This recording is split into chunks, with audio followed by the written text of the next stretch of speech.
আমার তো স্পেসিফিক কাজের দুটো ক্ষেত্র আছে, একটা শ্রম কর্মসংস্থান মন্ত্রণালয়, একটা প্রবাসী কল্যাণ ও বৈদেশিক কর্মসংস্থান মন্ত্রণালয়। আমার কাজের ফোকাস প্রথমে এই দুটো মন্ত্রণালয় দিতে হবে, তারপরে ক্যাবিনেটে কিংবা সরকার প্রধানকে সামগ্রিক বিষয়ে আমরা একটা পরামর্শ মতামত দিতে পারবো। তো আগে নিজের মন্ত্রণালয়ের কার্যক্রমটাতে একটু মনোযোগ দিই, তারপরে ওভারঅল অন্যান্য বিষয়ে আমাদের যেখানে মতামত দেওয়ার সুযোগ থাকবে, কাজ করার সুযোগ থাকবে, সেই বিষয়ে আমরা কাজ করবো। ছাত্রনেতা থেকে সংসদ সদস্য, সেখান থেকে ক্যাবিনেটের মন্ত্রী, অনুভূতিটা কি? অনুভূতিটা তো প্রথমে ভেবেছিলাম খুব স্বাচ্ছন্দ্যের, এমপি হওয়া পর্যন্ত স্বাচ্ছন্দ্য ছিল, কিন্তু এখন কিছুটা ভয়ও আছে। কারণ হচ্ছে এটা একটা তো বড় দায়িত্ব, দুটো মন্ত্রণালয়। ধরেন আমি প্রথমেই চিন্তা করছি যে আমাদের দেখা যায় প্রতি বছর ঈদ এবং কোরবানির সময় কিন্তু শ্রমিকদের বিভিন্ন প্রতিষ্ঠান বেতন না দেওয়াতে একটা আন্দোলনের ট্রেন্ড থাকে।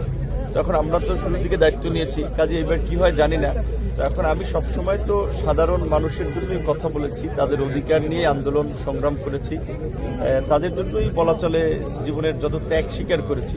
তো এই মানুষদের জন্য কি করতে পারবো না পারবো এটা নিয়ে একটু ভয়। তো আশা করি আমার প্রতি সবার একটা ইতিবাচক দৃষ্টিভঙ্গি আছে, দোয়া আছে, পারবো যে কোনো চ্যালেঞ্জ মোকাবিলা করি ইনশাল্লাহ। আমাকে যে দায়িত্ব দেওয়া হয়েছে সেটা আমরা সফল করতে পারবো। Thank you.